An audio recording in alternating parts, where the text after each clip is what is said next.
Man, I don't even know where to begin. My life was, well, like everyone else's. Work, kids, Lisa. We've been through thick and thin, you know? The kids are grown now. Lisa arranged a cool beach vacation for them.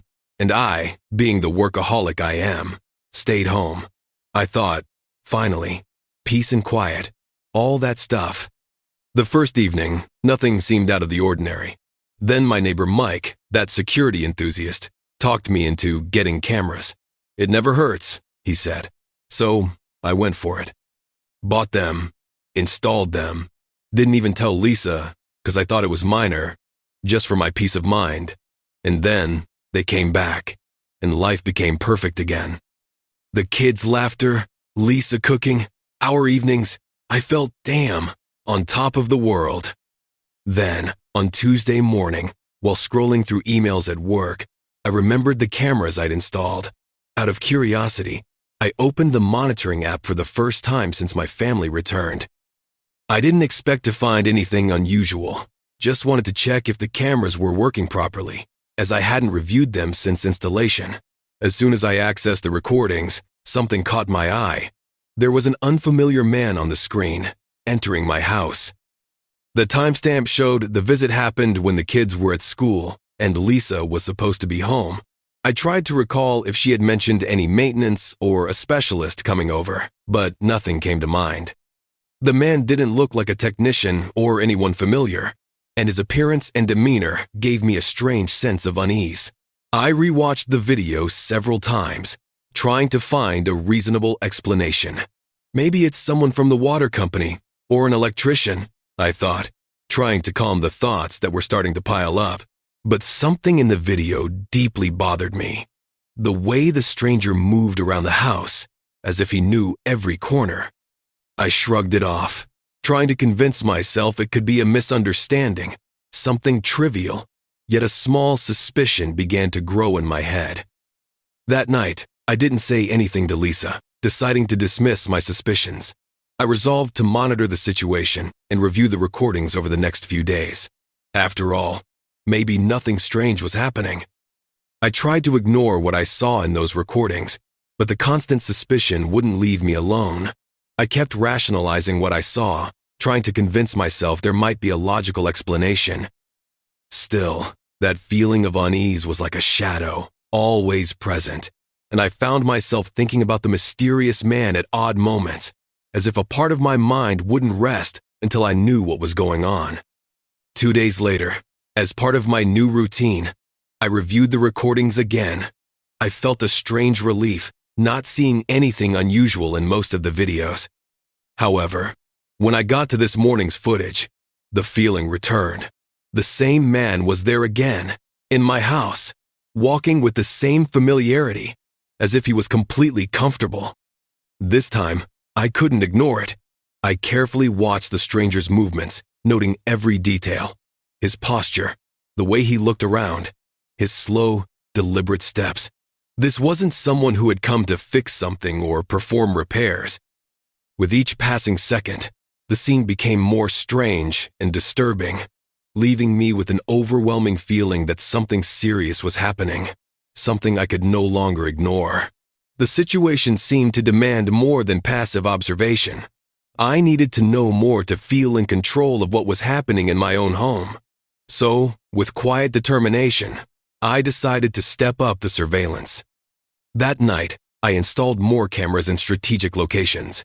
One in the living room, where the stranger seemed so at ease, and another in my bedroom, as if I was finally ready to uncover what was going on. No matter what I might find. And again, I said nothing to Lisa. Deep down, I knew I needed to see this for myself, without raising suspicion or unnecessary alarms. It was as if an instinct was guiding me. A need to unravel a mystery that seemed to involve not just my house, but everything I thought I knew about my life. As I adjusted the cameras, I felt the weight of my decision.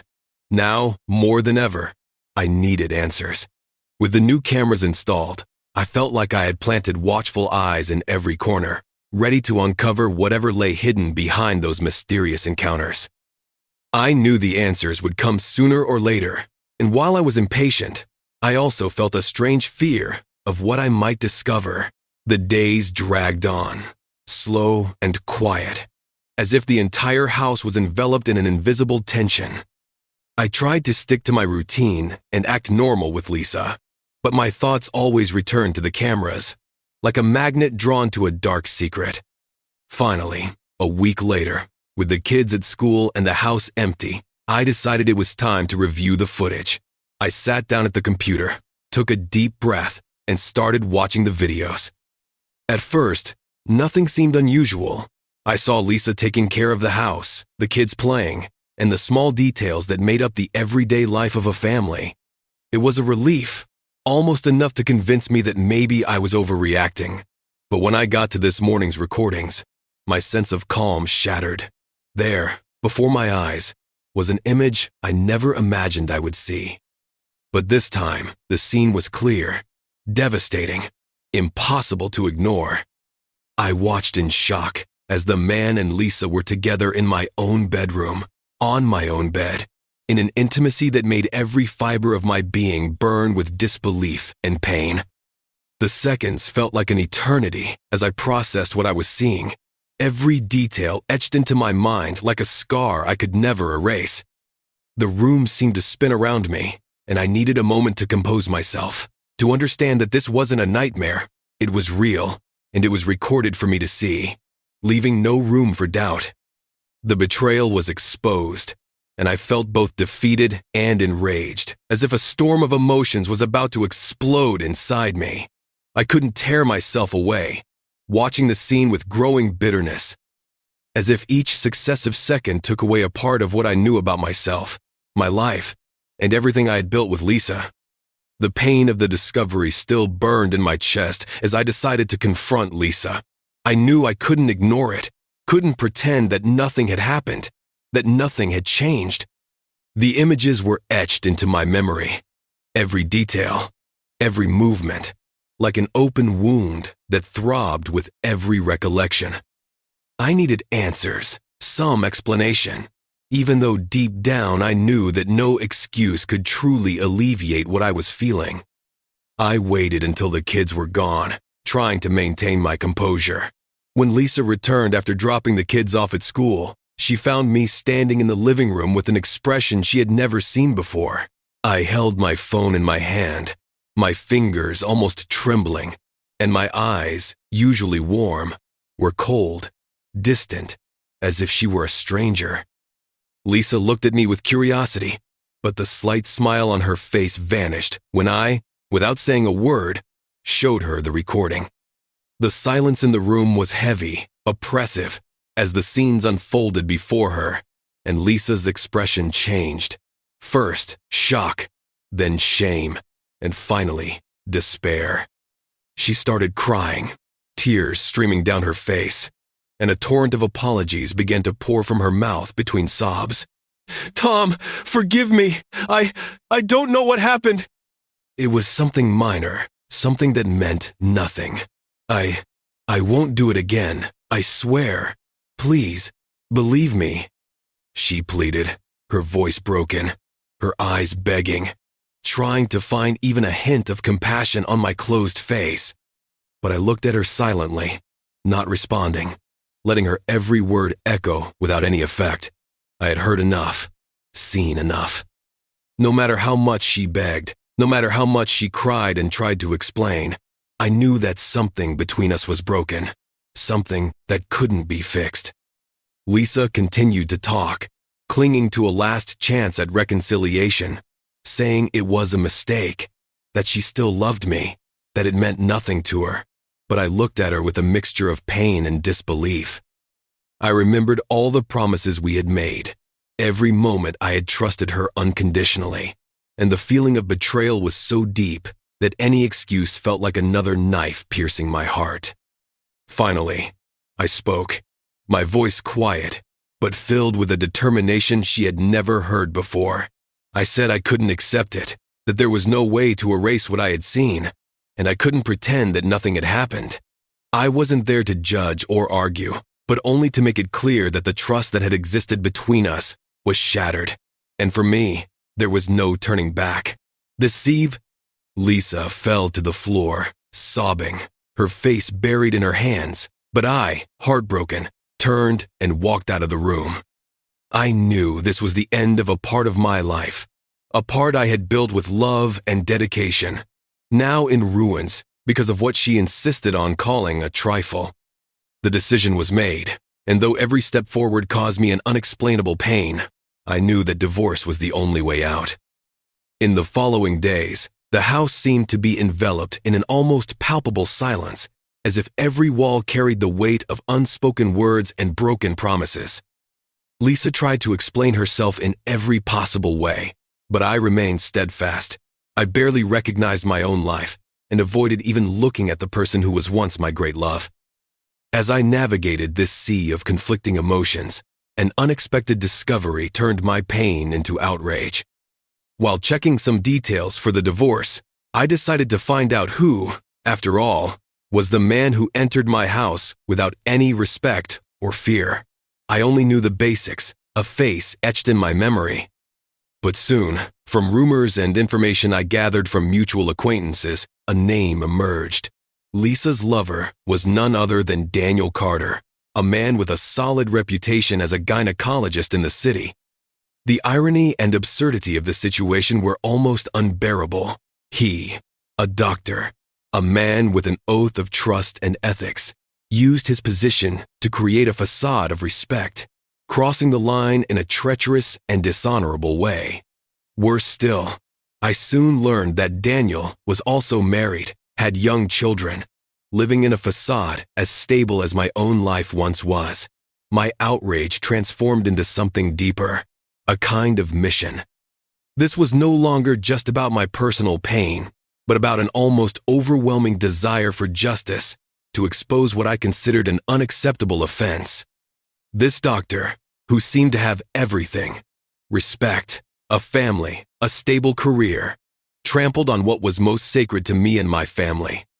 However, the weight of the information was too much to bear alone, and I began to consider the impact of this revelation. Every thought felt like a double-edged sword, a choice between preserving dignity and privacy, or revealing to the world what this man had done. I knew that exposing Daniel would have profound consequences, not only for him, but also for Lisa and Daniel's own family, who would experience the pain of betrayal just as I had. With each passing day, I felt a growing mixture of frustration and an almost uncontrollable urge to reveal the whole truth. The image of Daniel, the man who invaded my home and my life, never left my mind. It was like a constant shadow, reminding me of everything I had lost and every moment I would never get back. Daniel, with his impeccable white coat, an image of respect and trust, led a life full of lies, destroying others in the process. On a quiet night, reviewing the recordings one last time, I made my decision. I knew this wasn't just about exposing an affair. It was about showing who this man truly was. I believed that if Daniel could do something so despicable without remorse, he didn't deserve the respect and trust that his position afforded him. Determined, I selected the clearest clips from the recording, those that left no doubt as to who the man in bed with Lisa was. This, UFN. With the video ready, I felt a mix of guilt and determination. I knew that by sharing the recordings, I would open the door to a scandal that would affect not only Daniel, but Lisa herself, and even Daniel's wife, who lived in complete ignorance of the man she had married. And yet, something in my heart told me it was the right thing to do, that the truth had to come out, no matter the cost. When I posted the video, I decided to say nothing. No captions, no explanations. I knew the images would speak for themselves, and there was no need to add anything to the stark reality captured on video. Within minutes, the video began to circulate. It was shared, commented on, and spread rapidly until it became impossible to ignore. Daniel, once a respected name in the city, began to watch his life crumble as quickly as he had invaded mine. In the following days, the consequences were devastating for Daniel. Patients who trusted his work canceled appointments, clinics fired him, and he was forced to face the accusing and distrustful stares of a community that once held him in high regard. Daniel's wife, after seeing the video, left their home with the children, refusing to even look at him again. I watched from afar, feeling a bittersweet relief. I knew the pain of my life falling apart would never truly leave me. But at least now, the weight of the betrayal was exposed.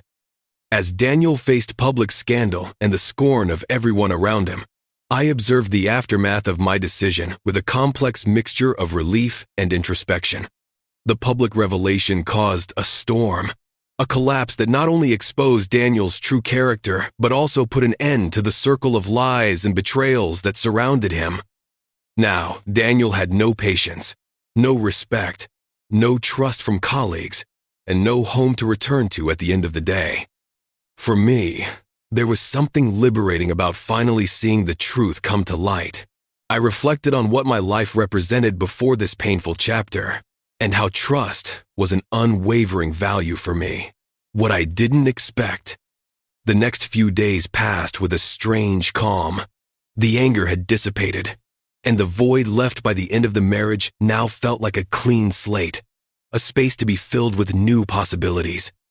I dedicated myself to rediscovering things that once seemed trivial: a walk in the park, the pleasure of a quiet stroll, the peace of a hot coffee in the morning. Gradually, I found meaning in the small things I had neglected for years. But more than that, I realized that the pain had taught me a valuable lesson. In time, the desire for revenge that once consumed me changed into a new understanding of myself and the life I wanted to build. I understood that trust is a rare gift, but the courage to face the truth was even more precious. And in this new chapter, I knew that above all, I wanted to build a life where transparency and honesty would be my foundation, without secrets, without illusions. As destructive as everything had been, I felt a quiet peace emerging from the ruins. I no longer needed affirmations or explanations. All that remained was the certainty that the truth, however cruel, had the power to free me, and that freedom no one could take from me.